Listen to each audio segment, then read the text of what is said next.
এই দেখো জমিতে আমাদের ভেন্ডি গাছ লাগানো হয়েছে। এই জমি থেকে ভেন্ডি তুলে তারপরে তোমাদের সাথে রেসিপি শেয়ার করব। আর এখন এসছি মাঠে কয়েকটা ধনেপাতা নেব। আজকে তোমাদের সাথে চিংড়ি মাছ দিয়ে কচু রান্না দেখাবো। এই দেখো ধনেপাতা তুলে নিচ্ছি।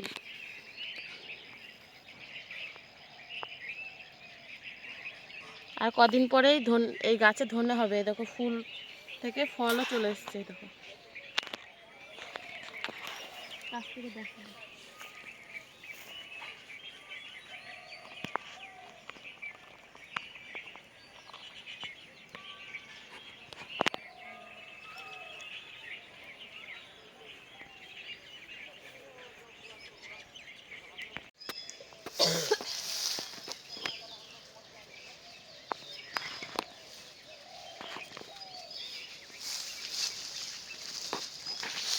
মাঠ থেকে চলে এসেছি। আর এই দেখো আগের দিন যে কচুটা কেটেছিলাম সেটা কচুটা ছিল অর্ধেক।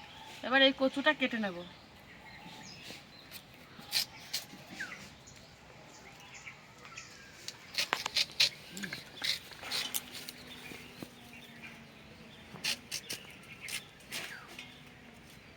খোসাগুলো মোটা মোটা করে ফেলবো।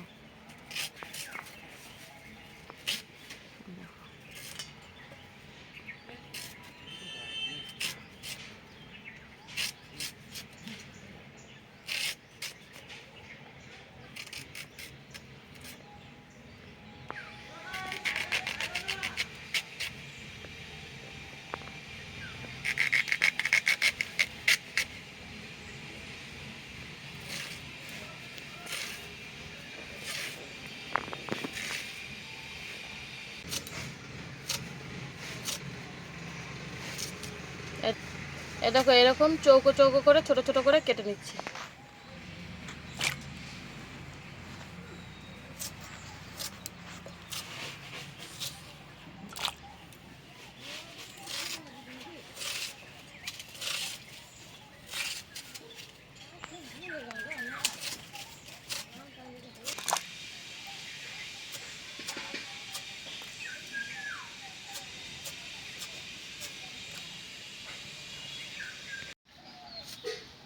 এই দেখো সব কচু কেটে নিয়েছি। এবার ভালো করে ধুয়ে নেব।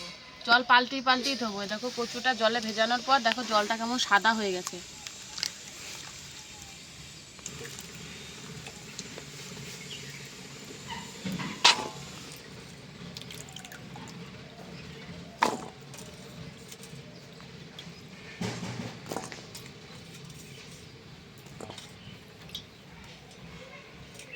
এই দেখো 3-4 বার ধুয়ে নিয়েছি। এবার রান্নাটা শুরু করব।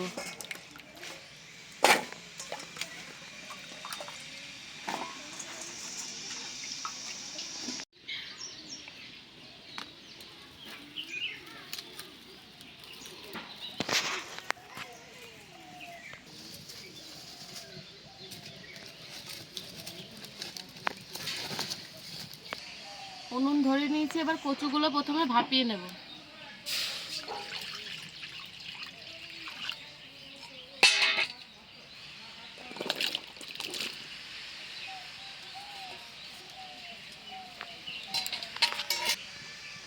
কচুর মধ্যে অল্প একটু নুন দিয়ে দিচ্ছি, তাহলে সেদ্ধটা ভালো হবে।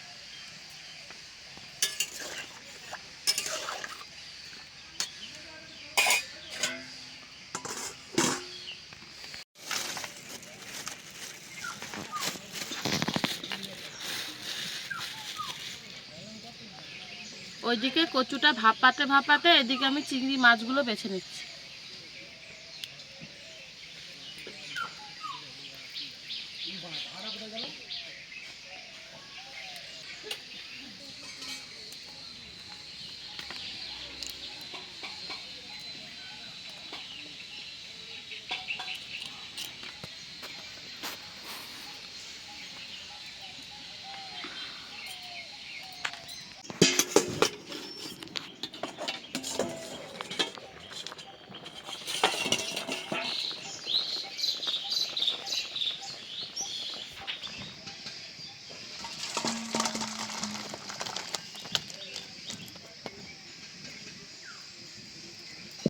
এবার কড়াইতে দিয়ে দিচ্ছি সর্ষের তেল।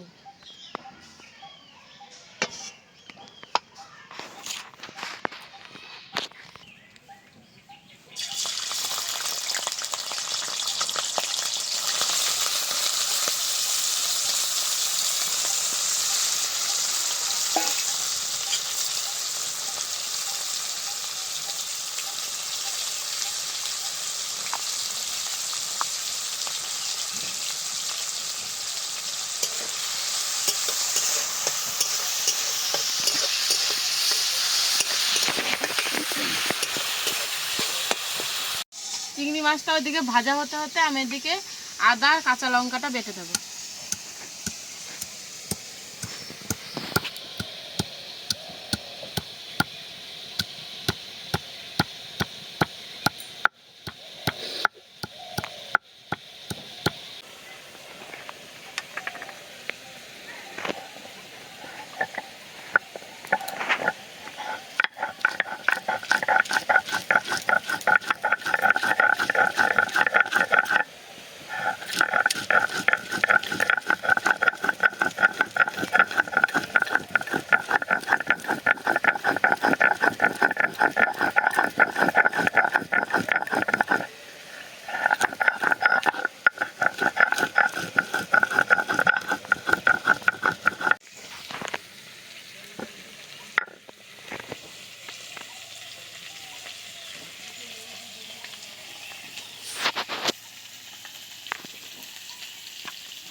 এবার ওই মাছ ভাজা তেলের ওপরে আরেকটু সর্ষের তেল দিয়ে দিচ্ছি।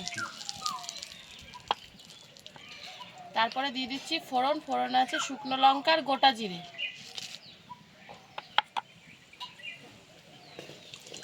ফোড়নটাকে আগে খুব ভালো করে ভেজে নেব।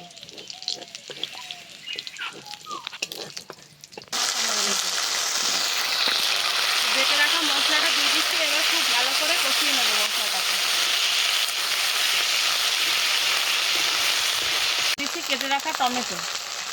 তারপর দিয়ে দিচ্ছি ভাপিয়ে রাখা কচু। এবার কচুটাকে একটু নেড়ে চেড়ে তারপর বাকি মশলাগুলো দেবো।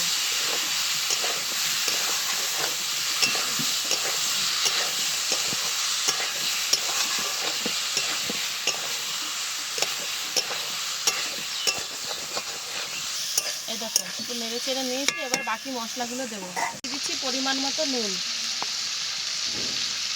দিচ্ছি হলুদ গুঁড়ো, এখানে আছে জিরে আর ধনে গুঁড়ো। সব শেষে দিয়ে দিচ্ছি অল্প একটু লঙ্কা গুঁড়ো। এবার সব কিছুকে খুব ভালো করে কষাবো বেশ খানিকক্ষণ টাইম নিয়ে।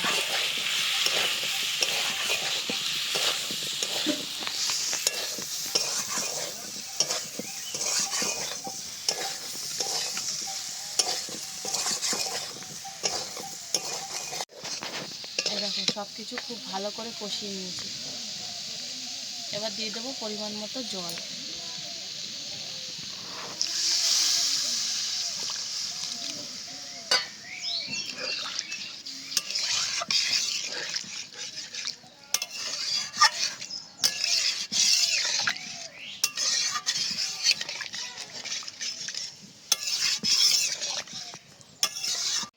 কচুটা বেশ খানিকক্ষণ ফুটিয়ে নিয়েছি। এবার দিয়ে দিচ্ছি ভেজে রাখা চিংড়ি মাছ।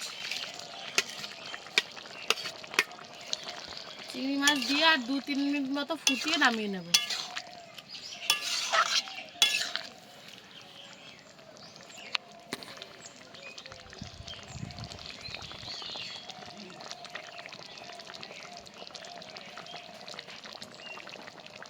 এবার ওপর থেকে খানিকটা ধনেপাতা কুচি দিয়ে নামিয়ে নেব।